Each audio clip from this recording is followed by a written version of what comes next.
பொறுக்குவாளா நம்மளை பொறுக்குவாளான்னு பார்த்துண்டு அப்படி உட்கார்ந்து இருக்கும்போது அந்த ராஜகுமாரி அவ்வளவு பேருக்குள்ளியும் செலக்ட் பண்ணி இவர் தான் நமக்கு ஏற்றவர் அப்படின்னு மாலை போடுவலாம். அதுபோல இந்த 33 கோடி தேவர்களும் தலைய காட்டிண்டு உட்கார்ந்திருக்க ஒரு ஜீவாத்மாவுக்கு ஸ்வயம்வரம். அந்த ஜீவாத்மா பொண்ணு மாதிரி இவாள் எல்லாத்தையும் கழிச்சு கட்டி இந்த 3 பேர் பரவாயில்லை, ஆனா 3 பேருக்கு வாக்கப்பட முடியாதே ஒரு பொண்ணும். இந்த 3 பேர்லயே இவர் பரவாயில்ல அப்படின்னு செலக்ட் பண்ணணுமா? இந்த 3 பேர்லயும் இவர் அப்படின்னு செலக்ட் பண்ணும்படியாக இருக்கணும். இந்த 3 பேரு சொல்றார். ஒருத்தர் பொன்னுருவம் ஒன்று, பிரம்மதேவன் சுவர்ண காந்தி உடையவராயிருப்பார். செந்தி சிவப்பான தீ போன்ற காந்தி உடையவராக இருப்பார் சிவபெருமான். ஒன்று கடல் உருவம் ஒத்து நின்ற பெரிய கடல் போல குளிர்ச்சியான வர்ணம் உடையவராக இருப்பார் ஒருத்தர். இந்த 3 பேர் பார்த்தாலேயே சுடுறாரே, இவர் நெருப்பு மாதிரி இருக்கிறாரே, அக்னிதான் ருத்ரன் என்று வேதம் சொல்றது. அதனாலே அவர் கிட்டக போறதுக்கும் பயமா இருக்கு. இவரும் பொன்னுருவம், இவர்களுக்குள்ளே பார்த்தாலே குளிர்ச்சியா இருக்கணும் இல்லையா?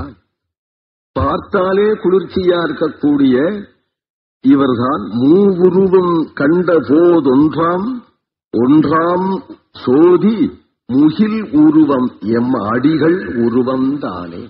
என் அடிகள் என் பிரபு, என்னுடைய பிரபுனுடைய உருவம் மேகவண்ணமாக பார்த்ததுமே குளிர்ச்சியாயிருக்கக்கூடிய இவர் இஷ்டனிஷ்டை, எனக்கு இஷ்டமானவர் என்று பொறுக்கி எடுத்துட்டார் திருமங்கை ஆழ்வார். நம்மளையும் பொறுக்கி எடுத்துக்கோன்னு சொல்றார். எம்ம அடிகள் ஏன் அப்படின்னால் நமக்கு என்ன வேணும்? இதுல பிறப்பிக்கிறவர் பிரம்மா, காப்பாற்றுறவர் விஷ்ணு, சம்மாரம் பண்றவர் சிவன். பிரசித்தம் இது. உனக்கு என்ன வேணும்? உனக்கு என்ன வேணுமோ அவர்கிட்ட போ. எது வேணும்னால் பிறப்பு ஆயிடுத்த, பிறந்து இருக்கேன, மறுபடியும் போய் என்ன பிறப்பியும் கேட்க வேண்டிய அவசியம் இல்லை. அதனால அங்க போக வேண்டாம். சம்மாரம் யாராவது பிரார்த்தனை பண்ணுவாளா? என்ன சம்மாரம் பண்ணி விடுங்கோ என்று யாராவது பிரார்த்தனை பண்ணுவாளா? அதனால அங்கேயும் போக வேண்டாம். பிரார்த்தனை பண்ணித்தான் சம்மாரம் வரப்போறதுங்கிறதும் இல்லை. ஏனால் ஜாதசிகி துருவோ மிருத்தியோ, எப்ப பிறந்தாச்சோ என்னைக்கோ ஒரு நாள் சம்மாரம் நிச்சயம் உண்டு. இல்ல அவன் பிரார்த்தனை பண்ணா அதனால சம்மாரத்தை கொடுத்தேன் அப்படின்னு சீக்கிரமா கொடுக்கவும் முடியாது, தள்ளி போடவும் முடியாது. அதுக்கு உரிய காலத்துல எப்படி இருந்தாலும் நடக்க போறது ஆகினாலே அங்க ஒரு பிரார்த்தனையும் தேவையில்லை. அப்ப என்ன திதி ரட்சணம் அப்படிங்கிறதுதான் இப்பொழுது பிரார்த்திக்க வேண்டியதாக இருப்பதனாலே எனக்கு இஷ்டமூர்த்தி யாரு என்று சொன்னால் விஷ்ணு. மும்மூர்த்திகளிலே ஒருவராய் உலகத்தை நிர்வாகம் பண்ணக்கூடிய அந்த விஷ்ணுவே எனக்கு இஷ்டமான மூர்த்தி என்று இந்த பாசுரத்துல அழகாய் எடுத்து காட்டு. மற்ற மூர்த்திகளும் எம்பெருமானுடையவே அவயவமாக இருக்கிறதுனாலே துவேஷம் கூடாது என்றும், அதுல இஷ்டமூர்த்தி எம்பெருமான் அப்படிங்கிற நிஷ்டை வேணும் என்றும் காட்டப்படுறது. பொதுவாக துவேஷம் கூடாது, இஷ்டநிஷ்டைய அவசியம். அதனால்தான் திருவாய்மொழியிலையும் முனியே நான்முகனே முக்கண்ணப்பா என் பொல்லா கனிவாய் தாமரைக்கண் கருமாணிக்கமே என் கல்வா அப்படின்னு பாடும் பொழுது துவேஷம் இருந்தா முக்கண்ணப்பான்னு சொல்லவே மாட்டார்.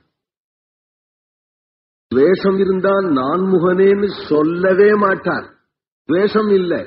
சப்ரம்மா சசிவா என்று வேதம் சொல்றதுனாலே ஸ்ரீமன் நாராயணனேதான் பிரம்மாவாகவும் இருக்கிறார், ஸ்ரீமன் நாராயணனேதான் ருத்ரனாவும் இருக்கிறார் என்றதுனாலே அவர்களுடைய பெயரை சொல்லி இஷ்டநிஷ்டைய காற்றார் பத்தேளா. முனியே நான்முகனே அப்படிங்கும் பொழுது என் முனியே நான்முகனேன்னு சொல்லல.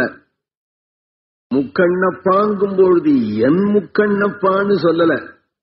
முனியே நான்முகனே முக்கண்ணப்பாகா என்று சொல்லிட்டார். இவரை சொல்லணும். இவரை சொல்லும் போது மட்டும் அடிப்படை ஆழமா போடுறார். என் பொல்லா கனிவாய் தாமரை கண் கருமாணிக்கமே என் கல்வா